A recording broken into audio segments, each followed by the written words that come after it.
പ്രിയമുള്ളവരെ, ഇന്ന് ഞങ്ങൾ കാലത്ത് മുനികുട ബ്ലോക്കിലുള്ള മുനിക്കോൾ പഞ്ചായത്തിലുള്ള ഈ ഗുൽഗുള ഗ്രാമക്ക് വരുവാൻ വേണ്ടി ഞങ്ങൾ താമസിക്കുന്ന ഗുഡാരി എന്ന് പറയുന്ന സ്ഥലത്തു നിന്നും വെളുപ്പിന് 3:30 ഇറങ്ങി ഞങ്ങൾ മുനികുട എന്ന് പറയുന്ന സ്ഥലത്ത് വന്നു. അവിടെ എന്നെ സഹായിക്കുന്ന ഒരു വ്യക്തിയുണ്ട്. ആ വ്യക്തിയുമായി വീട്ടിൽ പോയി ഈ ഭാഗത്തുള്ള ഈ ഗ്രാമത്തിലുള്ളതും ഈ അടുത്തുള്ള ഗ്രാമങ്ങളൊക്കെ കൊടുക്കുവാൻ വേണ്ടി കേരളത്തിലും നല്ല മനസ്സുള്ള ആൾക്കാർ അയച്ചു തന്ന 15 ചാക്ക് വസ്ത്രങ്ങൾ അവിടെ വെച്ചിട്ട് ഞങ്ങൾ ഈ ഗ്രാമത്തിലേക്ക് വേണ്ടി ഇറങ്ങി. ഞങ്ങൾ ഏകദേശം ഒരു മണിക്കൂർ വണ്ടിയെ ട്രാവൽ ചെയ്ത് ഒരു സ്ഥലത്ത് വന്നു. അവിടെ വണ്ടിയിട്ടു, കാരണം പിന്നെ മല കയറി വരണം. ഞങ്ങൾ ആ മല 2.5 മണിക്കൂർ ചവിട്ടി വളരെ വിഷമിച്ച് ബുദ്ധിമുട്ടി ആ മല കയറി ഈ ഗ്രാമത്തിൽ വന്നു. ഞങ്ങൾ വരാൻ താമസിച്ചപ്പോഴേക്കും ഇവിടെയുണ്ട് ആൾക്കാരെല്ലാം വനത്തിൽ പല ജോലികളൊക്കെ ചെയ്യാൻ വേണ്ടി പോയിരിക്കുകയാണ്. അതുകൊണ്ട് ആൾക്കാരെ ഇവിടെ കാണുവാനായിട്ട് സാധിക്കുന്നില്ല. വളരെ കുറച്ച് പേരെ ഇവിടെയുള്ളൂ. അവരെല്ലാവരും അവരുടെ ഉപജീവനത്തിന് വേണ്ടി വനത്തിനാണ് ആശ്രയിക്കുന്നത്. ഈ ആൾക്കാരുടെ ജാതി എന്ന് പറയുന്നത് വളരെ പ്രാകൃതമായിട്ട് ജീവിക്കുന്ന ഡോങ്ക്രിയ ട്രൈബൽ ഗ്രൂപ്പാണ്. ഈ ഡോങ്ക്രിയ ട്രൈബൽ ഗ്രൂപ്പ് ആൾക്കാർ, അവർക്ക് വസ്ത്രമില്ല, ഭക്ഷണമില്ല, വെള്ളമില്ല, വിദ്യാഭ്യാസമില്ല, ഹെൽത്ത് കെയർ ഇല്ല. അങ്ങനെ എല്ലാം കൊണ്ടും വളരെയധികം ബുദ്ധിമുട്ട് കൊണ്ട് ജീവിക്കുന്ന ഒരു ജനസമൂഹമാണ്. ഇവർ 3 ബ്ലോക്കുകളിലായിട്ടാണ് ജീവിക്കുന്നത്. Munikuda block, Vishunkatta block, Kalyan Singh block. ഈ 3 ബ്ലോക്കുകളും റായ്ഗഡ ജില്ല എന്ന് പറയുന്ന ജില്ലയിലുള്ളവരാണ്. ഞാൻ കൂടുതലൊന്നും പറയാൻ ആഗ്രഹിക്കുന്നില്ല, ഇത്രയും പറയുന്നു. വളരെയധികം ബുദ്ധിമുട്ടുകൾ കഴിച്ച് ജീവിക്കുന്ന ഒരു ജനസമൂഹമാണ്. ഇപ്പോൾ എല്ലാവരെയും ഫോട്ടോയിൽ കാണുന്നില്ല. കണ്ടായിരുന്നെങ്കിൽ നിങ്ങൾക്ക് മനസ്സിലാക്കാമായിരുന്നു അവരുടെ അവസ്ഥ എന്താണെന്ന്. മരുന്ന് എന്ന് പറയുന്ന ഇവർ ജീവിതത്തിൽ ഇവർ കണ്ടിട്ടില്ല, കഴിച്ചിട്ടില്ല. കാരണം അവർക്ക് മരുന്ന് അസുഖമായി കഴിഞ്ഞാൽ മരുന്നിന് പോകാൻ പറ്റില്ല. ഇപ്പം ഞങ്ങൾ ഈ ഗ്രാമത്തിൽ വന്നപ്പോഴും ഒരമ്മ പനിച്ച് വിറച്ച് കിടപ്പുണ്ട്. വേറൊരു മനുഷ്യൻ്റെ കാല് മുഴുവനും നീര് വെച്ചിരിപ്പുണ്ട്. വേറൊരു പയ്യനും പനിച്ച് കിടപ്പുണ്ട്. അപ്പോൾ അതാണ് അവരുടെ അവസ്ഥ. ഒരു ഹെൽത്ത് കെയറിൻ്റെ ഒരു ഫെസിലിറ്റിയും ഇല്ല. ഈ 2.5 മണിക്കൂർ മല ചവിട്ടി ഒരു സർക്കാർ ജോലിക്കാർ ഇവിടെ വന്ന് ആരും മരുന്ന് കൊടുക്കുകയോ ഒന്നുമില്ല.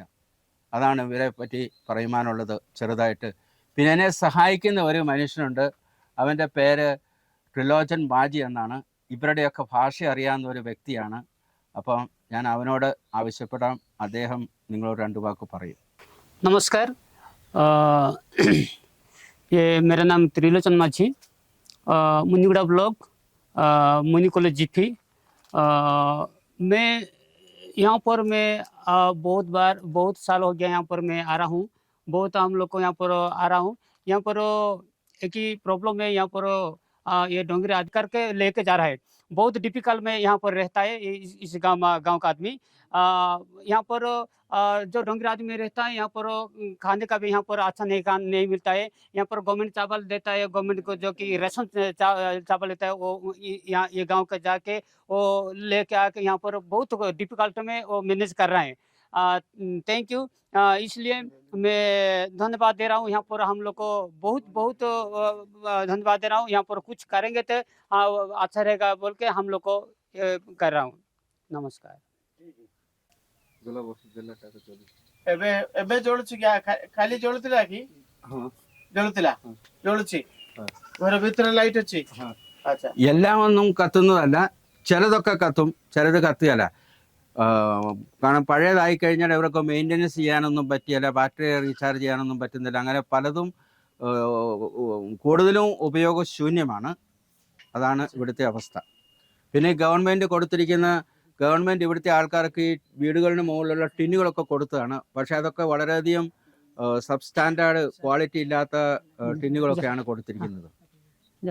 അത് മാത്രമാണ് ഇവർക്ക് കിട്ടുന്ന ഗവൺമെൻറ് സഹായം. പിന്നെ അവർക്ക് കിട്ടുന്ന സഹായം, അവർക്ക് അരി കിട്ടും ഫ്രീ ആയിട്ട്. കുറച്ച് അരി, 25 കിലോ അരി കിട്ടും.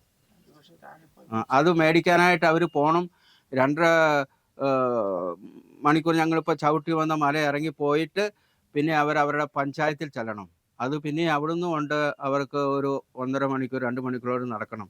അങ്ങനെ 4-5 മണിക്കൂർ നടന്ന് കഷ്ടപ്പെട്ടാണ് അരിയും ചുമന്നുകൊണ്ട് അവർ മല കയറി വരുന്നത്.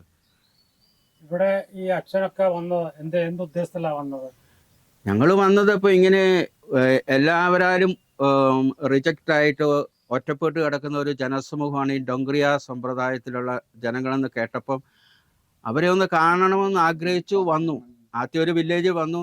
അപ്പോൾ അവരുടെ അവസ്ഥ കണ്ടപ്പം വളരെ ദുഃഖം തോന്നി, വിഷമം തോന്നി. അപ്പം ഇങ്ങനെ ഓരോ ഗ്രാമങ്ങൾ അതൊക്കെ കയറാൻ തുടങ്ങി. അപ്പോൾ എനിക്ക് എല്ലായിടത്തും കയറാനായിട്ടുള്ള സമയക്കുറവുള്ളത് കൊണ്ട് ഞാൻ എന്നെ സഹായിക്കാൻ ഈ വ്യക്തിയോട് ആവശ്യപ്പെട്ടു.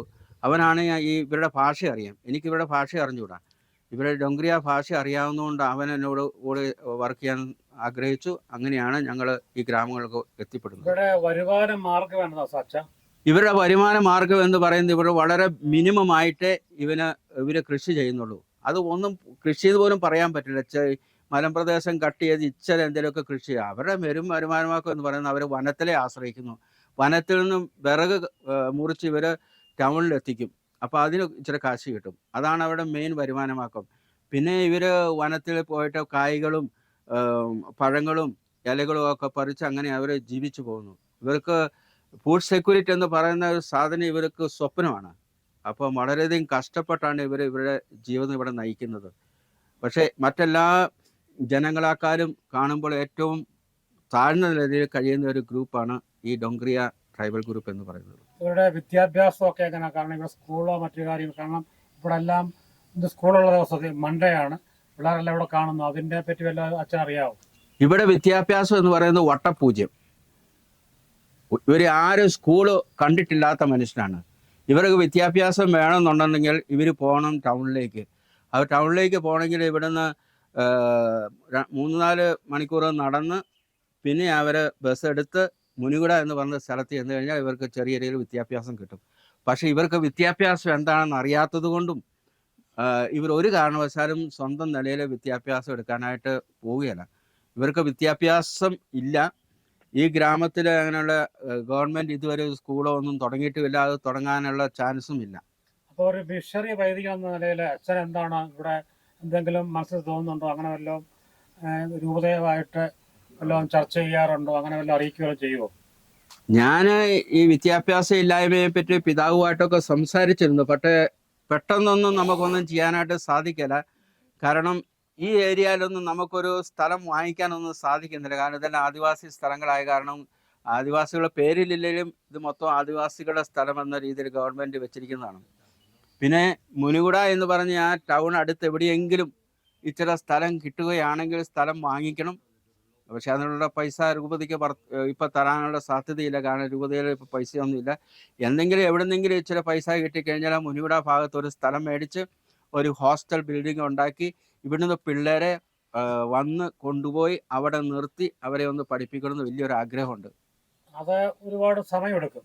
അതിനേക്കാൾ മുമ്പായിട്ട് ഇവിടെ ഒരു ട്യൂഷൻ സെൻ്ററോ ആരെങ്കിലും ഒക്കെ ശമ്പളം കൊടുത്ത് നിങ്ങൾക്ക് നിർത്തുക. കാരണം ഒരു സ്ഥലം മേടിക്കുക, ഒരു ബിൽഡിങ് പണിയുക എന്ന് പറയുന്നത് ഇറ്റ്സ് എ ലോങ് പ്രോസസ്സ്. അതിലുപരിയായിട്ട് ഇവിടെ ഒരു ട്യൂഷൻ സെൻ്ററോ ഇവിടെ ഒരാളിനെ ഒരു സ്ഥിരമായിട്ട് വാടകയ്ക്ക് എടുത്ത് ഇവിടെ എങ്ങാനും അങ്ങനെ വല്ലതും സാധിക്കുകയല്ലേ? അത് സാധിക്കും. പക്ഷേ പ്രശ്നം എന്താ കഴിഞ്ഞാൽ ഇപ്പോൾ ഒരാളെ ട്യൂഷന് വേണ്ടി നിർത്തണമെങ്കിൽ പുറത്തുനിന്ന് കൊണ്ടുവരണം. ഇവിടെ ആരും വിദ്യാഭ്യാസം ഇല്ലാത്തവരാരും പഠിപ്പിക്കാൻ പറ്റില്ല.